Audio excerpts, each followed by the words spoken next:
Video amatir warga merekam percekcokan hingga adu jotos antara sejumlah mak-mak di tengah khutbah sholat Id di Kelurahan Simangambat, Mandailing Natal, Sumatera Utara. Sejumlah pihak kewalahan melerai pertikaian yang melibatkan sekelompok ras terkuat di bumi ini. Begitu cintanya Muhammad itu kepada kita. Kita pun Video berdurasi sekitar 45 detik viral dan menuai beragam tanggapan netizen di media sosial. Belum diketahui pasti pemicu keributan, namun kericuhan mengganggu pelaksanaan sholat Id. Dari Mandailing Natal, Sumatera Utara, Ahmad Hussein Lubis, iNews melaporkan. Pemirsa, petasan berukuran jumbo meledak saat dirakit 9 orang remaja di Pekalongan, Jawa Tengah. Mereka alami luka bakar serius dan rumahnya hancur hingga nyaris rata dengan tanah. Korban sudah dibawa ke RS, satu korban belum karena belum ada ambulan. Mohon segera, Pak. Segera. Sebuah rumah hancur hingga rata dengan tanah akibat ledakan petasan berukuran jumbo di Kelurahan Noyotan Sari, Kota Pekalongan. 9 orang remaja yang menjadi korban terkapar dan langsung dilarikan ke rumah sakit. Peristiwa diketahui terjadi sekitar pukul 2 dini hari saat sejumlah remaja tengah merakit petasan berukuran jumbo. Tiba-tiba, petasan terakhir yang sedang dirakit meledak dan terdengar ledakan dahsyat. Ini berarti akibat petasan, Pak? Akibat petasan. Tadi total berapa orang tadi yang dievakuasi? Yang yang luka-luka itu kurang lebih ada 10. Tapi yang parah ada 4. Ada 4. 4. Yang paling parah banget 1. Polisi yang tiba di lokasi langsung memasang garis polisi dan mengamankan sejumlah sisa barang bukti berupa petasan berukuran jumbo. Di Pekalongan, Jawa Tengah, Suryono Soekarno melaporkan.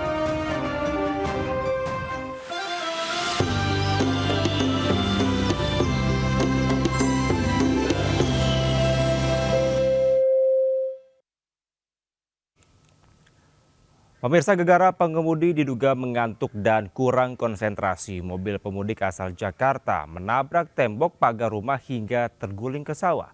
Sementara itu, niat memotong jalan saat mudik, seorang pemuda di Tasikmalaya malah terjatuh ke jurang.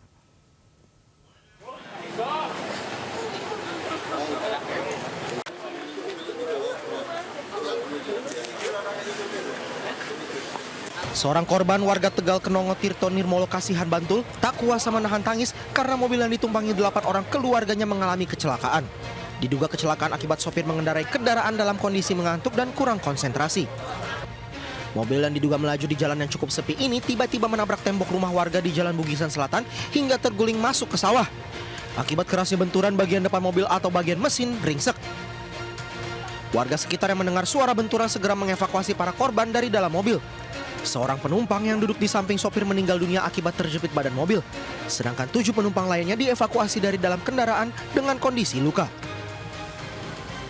Polisi bersama petugas medis langsung membawa 7 orang korban yang selamat ke Rumah Sakit PKU Kota Yogyakarta.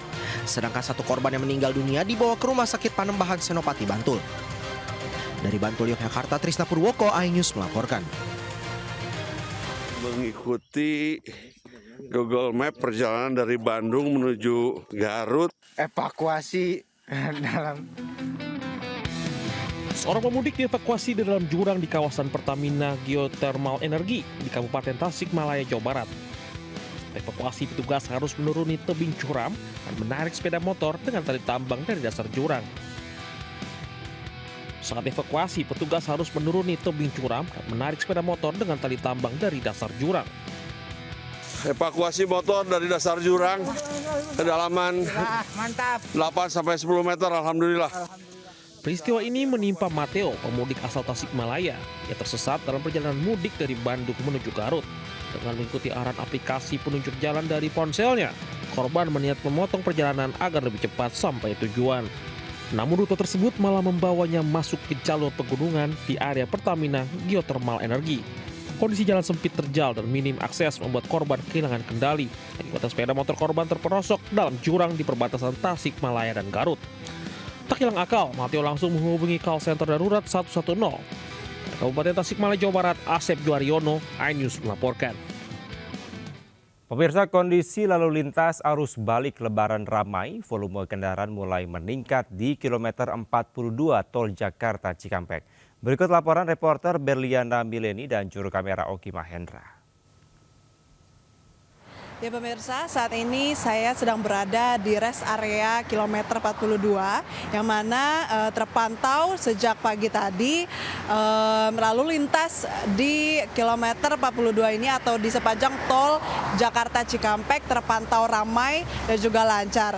Memang pemirsa, hari ini juga diprediksi akan menjadi hari pertama arus balik untuk Lebaran tahun 2026 ini, dan nantinya menjelang sore atau menjelang pukul 6 waktu Indonesia Barat akan diberlakukan one way sepenggal dari kilometer 263 hingga kilometer 70.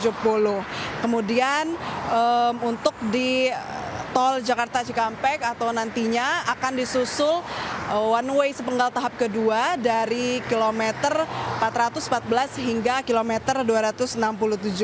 Dan untuk masyarakat yang belum melakukan perjalanan mudik ke kampung halaman diimbau untuk melakukan perjalanan di tanggal 25 atau 26 Maret 2026 karena mengingat tanggal 24 ini akan diberlakukan one way nasional, sehingga masyarakat juga yang melakukan arus balik maksud saya untuk melakukan di hari-hari lebih awal agar tidak ada kepadatan yang lebih berarti. Demikian informasi yang dapat saya sampaikan dari Jakarta. Berliana Mileni, Oki Mahendra, iNews melaporkan.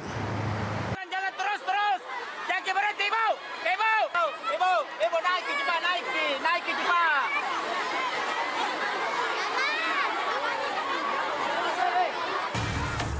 Saling dorong dan berdesakan tak terhindarkan saat penyaluran zakat di Masjid Raya Kota Makassar, Sulawesi Selatan. Sejumlah perempuan penerima zakat pingsan dan terpaksa dievakuasi oleh polisi. Sebelumnya, panitia bersama aparat kepolisian telah mengatur proses pembagian dengan memisahkan lokasi antara penerima perempuan dan laki-laki. Namun, bagian zakat yang awalnya berlangsung tertib mendadak berubah akibat penerima zakat tak sabar dan menyerobot antrian. Beruntung, kericuhan bisa diredam dan pembagian zakat akhirnya berjalan kondusif. Dari Makassar, Sulawesi Selatan, Leo Muhammad Nur, iNews melaporkan.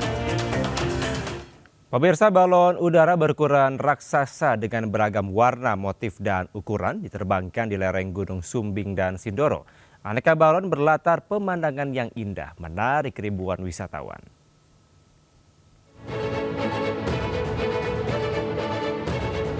Ribuan orang berkerumun sejak pagi demi menyaksikan balon udara berbagai motif, warna, dan ukuran.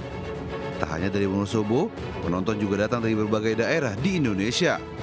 Festival kali ini digelar di lapangan Desa Butuh, Kecamatan Kalikajar, yang diapit Gunung Sumbing dan Sindoro, sehingga pemandangannya sangat indah.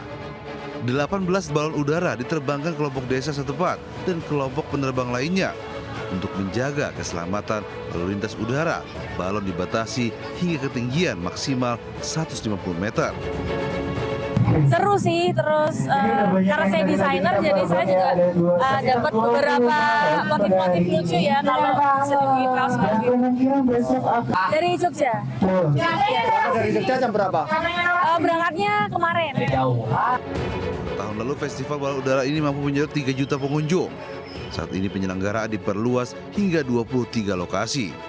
Dari Wonosobo, Jawa Tengah, Didi Dono Hartono melaporkan.